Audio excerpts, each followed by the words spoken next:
Hello दोस्तों, आप सभी का मेरे YouTube चैनल पर स्वागत है। अगर अभी तक आप हमारे चैनल को सब्सक्राइब नहीं किए हैं तो सब्सक्राइब कर लें ताकि अपकमिंग वीडियो की नोटिफिकेशन आपको मिल सके। इस चैनल पे बिहार विशेष भूमि सर्वेक्षण से संबंधित सभी तरह के वीडियो आपको मिलेंगे। आज की वीडियो में हम लोग बिहार में जो भूमि सर्वेक्षण चालू हुआ है उससे संबंधित कुछ मुख्य बिंदुओं पे चर्चा करेंगे। पहला हमारा टॉपिक होगा बिहार विशेष सर्वेक्षण एवं बंदोबस्त क्या है। दूसरा हमारा जो टॉपिक है वो होगा भूमि से संबंधित अधिकार अभिलेख एवं मानचित्र का निर्माण क्यों किया जाता है इसमें। तीसरा जो हमारा टॉपिक है रेतों के कर्तव्य क्या क्या हैं। और दोस्तों मैं भी एक सर्वे स्टाफ रहा हूँ तो मैं भी अपना कैसे क्या होता है वो भी अपना तजुर्बा शेयर करूंगा। आइए हम लोग एक एक करके तीनों टॉपिकों पे चर्चा कर लेते हैं। देखिए ये जो है इस विभाग की तरफ से राजस्व एवं भूमि सुधार विभाग की तरफ से एक पोस्टर लॉन्च हुआ है। उसमें साफ साफ बताया जा रहा है कि बिहार विशेष सर्वेक्षण एवं बंदोबस्त कार्यक्रम क्या है। आप देख पा रहे होंगे यहाँ लिख रहा है कि सर्वेक्षण एवं बंदोबस्त कार्यक्रम के अंतर्गत सभी रेतों को जो किसी भी भूखंड के स्वामी हो या अद्यतन अधिकार अभिलेख या खतियान तथा प्रत्येक रेत के खेसरा का मानचित्र वर्तमान परिस्थिति के अनुसार तैयार किया जाता है। इसके बाद बंदोबस्त प्रक्रिया के अंतर्गत भूमि की प्रकृति, भूमि के अनुसार रेतवार भू लगान का निर्धारण किया जाता है। विशेष सर्वेक्षण बंदोबस्त अधिनियम 2011 के 11 जिसके आधार पर वर्तमान सर्वे किया जा रहा है का मुख्य उद्देश्य आधुनिक प्रौद्योगिकी यानी नई टेक्नोलॉजी की मदद से डिजिटल ऑनलाइन अधिकार अभिलेखों और मानचित्रों का संधारण, संरक्षण, अद्यतीकरण की प्रक्रिया निरंतरता को बनाए रखना है। इस विशेष सर्वेक्षण का लक्ष्य भूमि संबंधित समस्त सूचनाओं का एकीकृत प्रबंधन करते हुए प्रभावशाली तरीके से इसके सभी उपयोगकर्ताओं को सरल और उपयोगी सेवाएं प्रदान करना है। शॉर्टकट में समझा जाए तो विशेष सर्वेक्षण जो है बिहार विशेष भूमि सर्वेक्षण का मुख्य जो है कि जो भी वास्तविक रैयत है उनके नाम पे डिजिटल तौर पे जो भी उनके जमीन का डाटा है उपस्थित कराया जाए ताकि उन्हें क्रय विक्रय करने में आसानी हो तथा वास्तविक जो इसके मालिक हैं उनको उनका अधिकार मिल सके, संरक्षण हो उनके लैंड का, ये सब चीजें इसमें बिहार विशेष सर्वेक्षण का मुख्य उद्देश्य है। नेक्स्ट पेज हम लोग देखते हैं इसमें मानचित्र निर्माण क्यों किया जाता है। ये देखिए भूमि से संबंधित अधिकार अभिलेख एवं मानचित्र का निर्माण क्यों किया जाता है। तो हम लोग इस पहला टॉपिक हमारा इसमें रहेगा कि रेतों किसानों की जोत भूमि का विवरण खाता खेसरा रकबावार तैयार किया जाना ताकि यह स्पष्ट रहे कि रेतों की भू धारण की अद्यतन स्थिति क्या है। अर्थात इसमें जो किसान जो भूमि जोत रहे हैं उनका खाता खेसरा रकबा अलग से तैयार किया जाता है ताकि उनके पास क्या वास्तविक में कितना लैंड है, उनके कोई और कब्जा तो नहीं किया, ये वास्तविक चीजें और जितना लैंड है उतना वो जोत रहे कि नहीं, ये पहला इसमें इसका रोल होता है मैप तैयार करने का, मानचित्र तैयार करने का। दूसरा टॉपिक में कह रहे हैं कि सरकार के विभिन्न विभागों के स्वामित्व की भूमि का विवरण तैयार करना तथा ये पता लगाने के स्थानीय प्रशासन के पास गैर मजरूआ आम और घास के अतिरिक्त अन्य प्रकृति की कितनी भूमि है।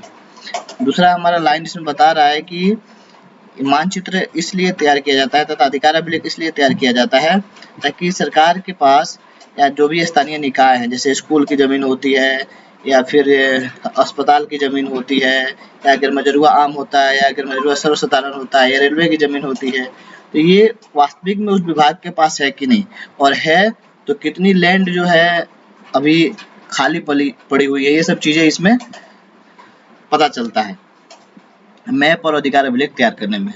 अगला लाइन में बता रहे कि प्रत्येक रैयत को उसके खेसरावार विवरणी और लगान की स्पष्ट जानकारी देना। इसमें जो भी रैयत है उनकी खेसरा का जो भी डिटेल है तथा उनकी लगान क्या लगेगा यह स्पष्ट जानकारी अधिकार अभिलेख तथा मानचित्र निर्माण के द्वारा दिया जा सकता है।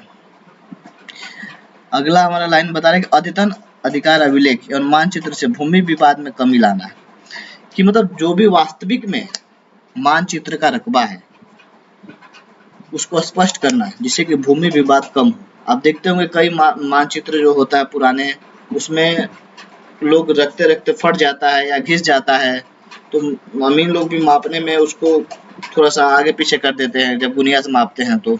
तो इसमें सबसे अच्छी बात है, इस सर्वे में ईटीएस का उपयोग हो रहा है, जो कि एक आप देखते होंगे सड़क बनता है तो एक दूरबीन टाइप का 3 टाँगों वाला स्ट्रक्चर वाला मशीन होता है, जिससे लगभग 4-5 किलोमीटर एरिया का लंबा डिस्टेंस एक बार वो लोग उसमें कैप्चर कर लेते हैं।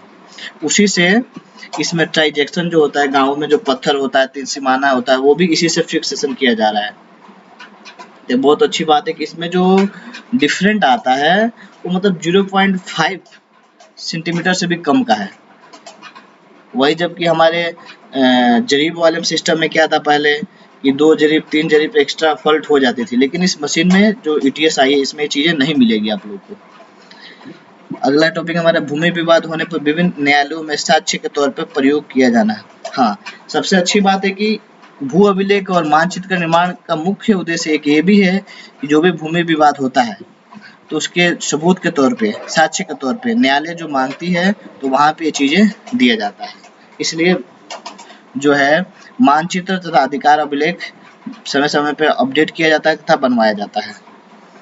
इस सारे पेज में स्पष्ट ये हम लोग निचोड़ निकाल पा रहे हैं कि रैयत को उसके वास्तविक रकबे का मानचित्र उसको उपस्थित हो, क्षेत्रवार उसको डाटा उपस्थित हो, ताकि कोई उसके साथ फर्जी कार्य ना हो सके। न्यायालयों को सबूत के तौर पे कागजात प्रस्तुत किया जा सके, इसलिए तैयार किया जाता है। सरकारी विभागों के पास जो भी जमीन है उसका यूज है कि नहीं है तो किस विभाग के पास है कि खाली है, ये सब चीजें इससे स्पष्ट होता है। अगला हम लोग पेज पे देखते हैं, इसमें कह रहा है कि रैयतों के कर्तव्य क्या क्या है। इस बिहार विशेष सर्वेक्षण जो हो रहा है इसमें रैयत के क्या क्या कर्तव्य रहेंगे। जब सर्वे कार्य चलेगा, जब सर्वे इंजीनियर आएंगे आपके प्लॉट पे मैपिंग करने हेतु, तो पूरे एक चीज आप लोग ध्यान दें, पूरे सर्वे में 28 जो है प्रपत्र लगभग यूज किए जाएंगे।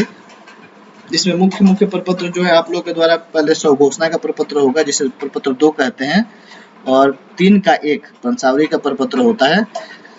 ये 2 चीजें आप लोग को रैयत को देना होता है। बाकी प्रपत्र 1 जो होता है उद्घोषणा का होता है, जो विभाग द्वारा सर्वे के हेतु किया जाता है। उसके बाद से अलग-अलग स्टेप होते जाएंगे, आप लोग को उसकी सूचना मिलते जाएगी। प्रपत्र 5 में रैयत को उसका अधिकार अभिलेख प्रस्तुत किया जाएगा, जो भी सरकारी भवन होते हैं वहाँ चिपकाया जाता है, आप लोग उसको देखेंगे, उसमें कोई त्रुटि रहता है तो उसकी आप लोग प्रपत्र 6-7 में उसकी शिकायत करेंगे, 8-9 में उसका निवारण होता है, ऐसे करके चलता रहता है। पूरे सर्वे में जो है 3 बार आपको मौका मिलेगा, कहीं भी अगर आपको लगे कि हमारे डाटा में कोई फॉल्स है या जो भी सर्वे किया गया इसमें गलती है, तो 3 बार आप लोग को मौका मिलेगा, आप लोग को उसको सुधार करेंगे। प्रपत्र 9 में, प्रपत्र 7 में, उधर फिर 14 में, 21 में, ऐसे करके आप लोग को मौका मिलता है अलग-अलग स्टेज पे। जैसे-जैसे सर्वे होता जाएगा, कार्य आगे बढ़ता जाता है, तो उसका जो है चस्पा किया जाता है, उसका जो भी सरकारी भवन होंगे आपके यहाँ, तो आप लोग देखते रहेंगे, अपडेटेड रहेंगे। और आपके एक प्रखंड में एक तो आपका शिविर कार्यालय बनना ही है, वहाँ पे एक विशेष सर्वेक्षण बंदोबस्त पदाधिकारी रहेंगे जो उसको कंट्रोल करेंगे। उनके अधीन वहाँ पे 10 से 15-20 जो भी राजस्व ग्राम होगा उसके अनुसार लैंड सर्वे इंजीनियर होंगे, जो डिप्लोमाधारी हैं सिविल से, वो लोग आएंगे और इस सर्वे कार्य देखेंगे, तो आप लोग एक्टिव रहेंगे। और प्रपत्र 2 और 3-1 उन्हें भर करके जोड़ अवश्य देंगे। आइए अब हम लोग इस पेज के माध्यम से देख लेते हैं क्या क्या आपका कर्तव्य है। तो यहाँ पे देख रहे होंगे, लिख रहा है रैयतों के कर्तव्य क्या क्या है। रैयतों के कर्तव्य यहाँ पे दे रहे निम्न प्रकार है। किश्तवार एवं खानापुरी के समय रैयतों को यथासंभव जमीन पर उपस्थित रहना है। देखिए पूरा सर्वे को मुख्यतः ऐसे तो 3 माना जाता है 3 स्टेजों में, लेकिन मुख्यतः 2 ही देखा जाता है, एक किश्तवार एक खानापुरी। किश्तवार में क्या होता है, जो भी सर्वे इंजीनियर होते हैं वो कागजी कार्य करते हैं ना आते हैं प्लॉट पे, अपना किश्तवार जो खेत होता है उसको देखते हैं, समझते हैं, और उसी में आप लोगों को प्रपत्र भी देना होता है। ये सब चीजें इसमें आता है। खानापुरी जो होता है, खाना डब्बा भरने वाला कार्य होता है, समझिए खाली पेज जो होता है, खाली मैप मिला रहता है इंजीनियरों को, उसको लोग भरते हैं प्लॉट पे घूम घूम के वो चीजें होता है उसमें। कागजी कार्य मुख्यतः खानापुरी कार्य जो है कागजी कार्य है, जो ऑफिस के द्वारा मुख्यतः किया जाता है, उसमें बीच बीच में आप लोग की जरूरत पड़ेगी। किश्तवाड़ में प्लॉट पे कार्य होता है, जाकर के उसमें आप लोग अपना उपस्थिति अपने प्लॉट पर जाकर देंगे। देखिए यहाँ पे लिख रहा है, किश्तवाड़ और खानापुरी के समय रैयत को यथासंभव अपने जमीन पे उपस्थित रहना होगा। इसमें आप लोग जब भी पता चलेगा कि लैंड सर्वे इंजीनियर आए हैं, तो आप अपने प्लॉट पे जाएंगे, वहाँ पे उपस्थित रहेंगे, क्या हो रहा है, जो भी आपसे उनकी मदद चाहेगी वो आपको बताएंगे, आप उनकी मदद करेंगे। दूसरा कह रहा है, अपनी जमीन की मेड़ को ठीक ठाक बना दें और उसे सीमांकित कर लें। हाँ, जो भी आपकी खेत है, आप देखते होंगे कि उसकी मेड़ जो टेढ़ी हो जाती है, बार बार हम लोग काट छाट उसमें करते रहते हैं, बगल वाला कुछ काट लिया, कुछ हम काट लिए, तो टेढ़ा मेढ़ा हो जाता है, तो उसमें अपनी मेड़ जो है सीधा कर लेंगे और उसको एक लाइन वो सीमांकित कर लेंगे। अगला कह रहा है, जरूरत पड़ने पर सरजमीन पर भी घूमकर अपनी जमीन की चौहद्दी बताना चाहिए। हाँ, अगर वहाँ पे जब लैंड सर्वे इंजीनियर आएंगे तो बगल वाले पता चला प्लॉट वाला उपस्थित नहीं है ना, तो वो तो अपना डिटेल बता नहीं पाएगा, तो आप जरूर अपने प्लॉट पर उपस्थित रहें ताकि आपकी अपनी चौहद्दी बता सके और जो लैंड सर्वे इंजीनियर आएंगे वो अपना आपकी चौहद्दी नोट कर सके। अगला कह रहा है, जमीन का विवरण चौहद्दी के साथ खेसरावार प्रपत्र 2 में भरकर शिविर में जमा कर दें। हाँ, देखिए जो भी शिविर आप लोग का प्रखंड में गठित होगा, वहाँ पे आप लोग को प्रपत्र 2, जिसे आप स्वघोषणा का प्रपत्र कहते हैं, जो रैयत भर के देते हैं, अपने जमीन का स्वघोषणा करते हैं कि ये हमारा जमीन है, ये जिसका रकबा ये है, खाता ये है, खेसरा ये है, तो ये प्रपत्र 2 कहलाता है। इसको आप लोग को भर के देना है। ये आप लोग शिविर कार्यालय में जमा कर सकते हैं, जो एक प्रखंड में एक बना होगा, या फिर जो लैंड सर्वे इंजीनियर आपके गांव में भी आएंगे, वहां भी इसे आप लोग भर के दे सकते हैं। दूसरा है, स्वघोषणा प्रपत्र 2 के साथ निम्न कागजात संलग्न करना है। हाँ, अब जो भी स्वघोषणा आप लोग देंगे प्रपत्र 2 में भर के, उसके साथ निम्न चीजें आप लोग संलग्न करेंगे। अब देखिए क्या क्या है, जमाबंदी संख्या की विवरणी।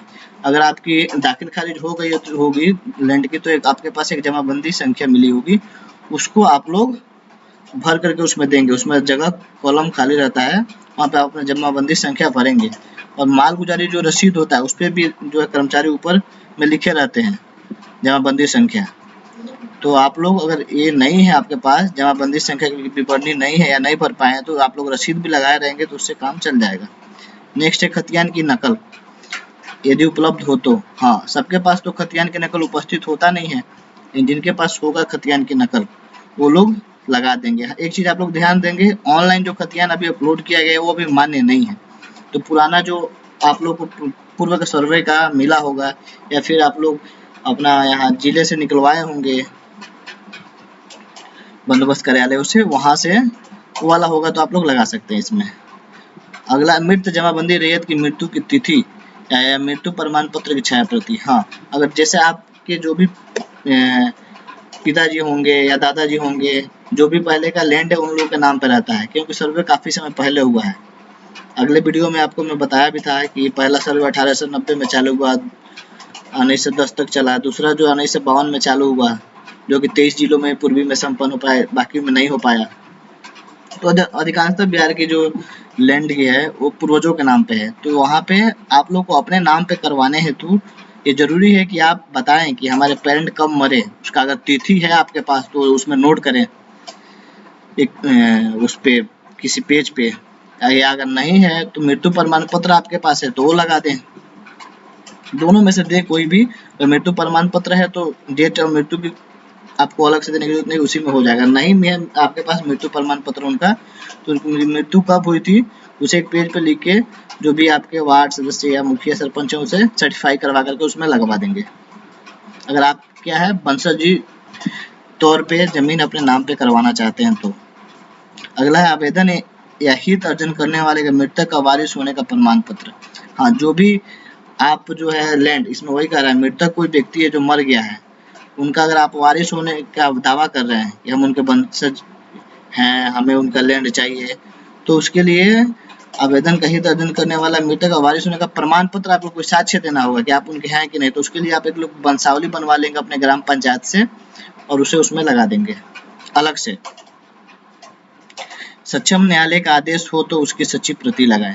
अगर किसी मामले में विवाद चलता है, देखते होंगे गांव में कई ऐसे जमीन रहती है जिसपे विवाद चलता रहता है या अभी विवाद में है, तो ऐसे कंडीशन में जो भी लेटर होगा या कोई आदेश होगा तो उसकी एक प्रति आप लोग उसमें लगा देंगे।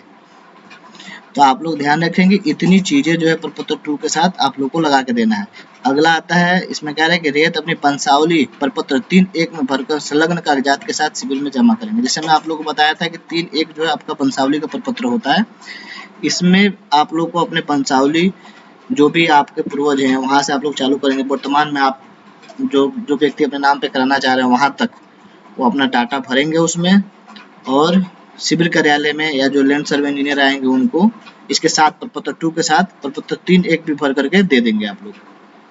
अगला आ रहा है प्रपत्र 7, एवं एलपीएम मिलने के बाद ठीक से जांच कर लें, गलत होने पर प्रपत्र 8 में आपत्ति दे। देखिए जो मैं बता रहा था कि जो आप लोग को प्रपत्र 7 मिलेगा, एलपीएम जिसे हम लोग बोलते हैं, उसकी जांच कर ले, अगर कुछ उसमें फॉल्ट है तो आप लोग अपने प्रपत्र 8 एक दावा आपत्ति का प्रपत्र होता है, उसमें आप लोग को आपत्ति दे देना है। 9 में आप लोग को निराकरण करके उधर से मिलेगा उसकी डिटेल कि हाँ ये चीजें है, ये गलत है, ये सही है, उसकी जांच होगी। अगला अगर सुनवाई के दौरान समय उपस्थित होकर अपना पक्ष रखें। हाँ, जब सुनवाई होती है वहाँ पे कानूनगो होते हैं शिविर में, और सहायक बंदोबस्त पदाधिकारी होते हैं, आपके लैंड सर्वे इंजीनियर होंगे, जिले से भी कोई अन्य पदाधिकारी भी आए रहेंगे। तो जब सुनवाई होगा तो वहाँ पे आपको उपस्थित होकर अपना पक्ष रखना है कि महोदय ऐसा नहीं, हमारा लैंड इतना होना चाहिए। जो भी फॉल्ट आप लोग को लग रहा है अपना विषय आप लोग रखेंगे। अगला प्रारूप अधिकार अभिलेख या मानचित्र की जांच कर ले। जो भी अधिकार अभिलेख आप लोग को मिलेगा या मानचित्र मिलेगा उसकी आप लोग जांच कर लेंगे, इसमें कोई फॉल्ट तो नहीं। अगर फॉल्ट है तो गलती अगर है तो उसकी आगे फिर आप लोग 8 के आगे फिर आप लोग प्रपत्र 14 में उसकी दावा आपत्ति कर सकते हैं। यानी प्रपत्र 8, 14 और 21 तीन जगह आप लोग अपनी दावा आपत्ति कर सकते हैं। देखिए यहाँ लिखा है 8, 14 और 21।